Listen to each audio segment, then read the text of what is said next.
Hey, this is Mike from Real Black, and today we have the honor and privilege of speaking with Jason Zeldes, who is the creator, the director of the new documentary, Romeo Is Bleeding. Can you face it? You either die at a young age, tell or be in a cage, ride, be a renegade, lie, it's a lie. Cheat, know that crime pays, 5 blades in my veins, hustle till you feel the pain, lie, it's a lie. Dante was at that interesting crossroads where he had just discovered spoken word. I didn't know if he'd be interested in teaching. It was either that or the streets, so I changed my profession. We finna take Romeo and Juliet, rewrite it, and make it fit Richmond. Romeo is from North Richmond, Juliet is from Central. That's what make it ooh. Hey, Jason, thank you for spending some time with us. Yeah, thank you. Masterful work, really spoke to me on so many different levels. And how did you first get involved with the project, and how did it speak to you? Yeah, organic beginnings for sure. My cousin Molly, who's in the film, she moved to Richmond 10 years ago, and she started teaching poetry. And her first student at her burgeoning poetry workshop was Dante, now the star of Romeo Is Bleeding. And she told the family pretty immediately, she's like, I know this is my first student, but he really has it. He's powerful. And so I got to see him grow from day one into this poet who's legitimately my favorite spoken word artist. And so to have an opportunity to tell his story when he's still at the beginning of his journey, it was something that I had to do. There was no question. So, I found out that he was doing an autobiographical version of Romeo and Juliet. It was the perfect framework for a 90-minute piece, and that was 5 years ago. We've been going ever since. Right. Now, I know you were involved with the Oscar-winning film, 20 Feet from Stardom. 20 Feet from Stardom, yeah. How did that happen at the same time, simultaneously? What? Yeah, it actually was perfect. I was just finishing up editing 20 Feet as that was in July that I found out that he was doing an autobiographical version of Romeo and Juliet. I think 20 Feet picture locked in August. And actually Morgan Neville, the director of 20 Feet, he just gave me some cameras because I was like, hey, I really want to do this. He's like, yeah, editing's wrapping, so why don't you just take some of the stuff from the basement? So that was the beginning of the journey. And Morgan and the Tremolo crew and everyone that kind of brought me up in the documentary community has been extremely supportive. I got 8 brothers and sisters. Not too many of us graduated high school, especially my brothers, because all of them was in the streets and in jail. My pops used to talk to me then.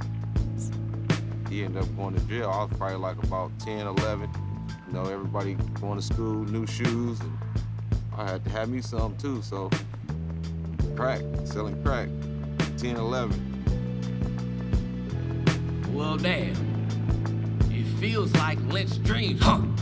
Like a black boy 6 years old growing cold from watching everything he wanted to be.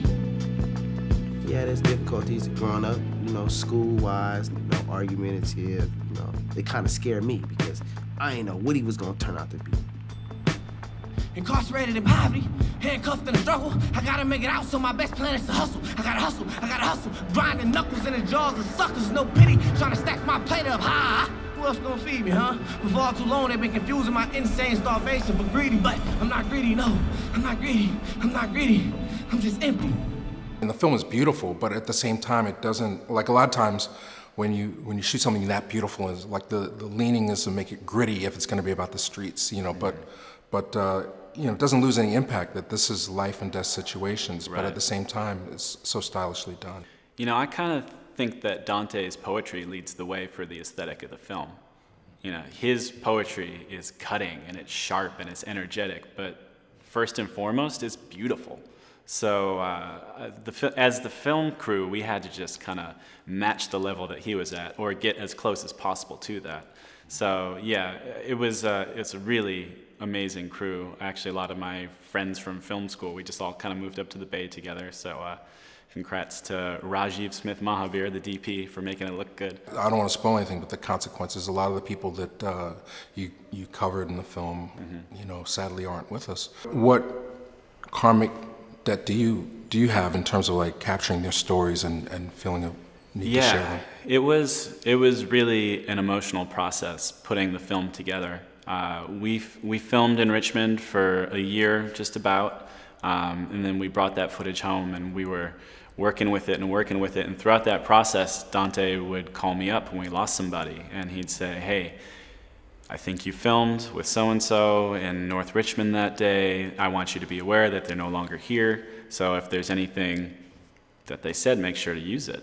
And as these phone calls kind of piled up, as we got deeper and deeper into post-production, it's a lot. And I think that we as a film crew felt that, this footage is really special. It's somebody kind of having their last opportunity to tell their story.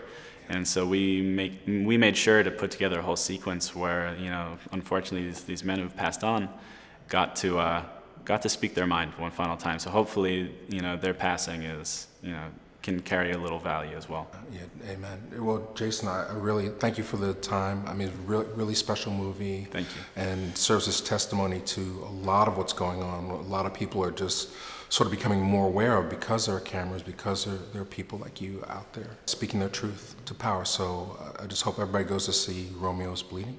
Thank you. Thanks for your time.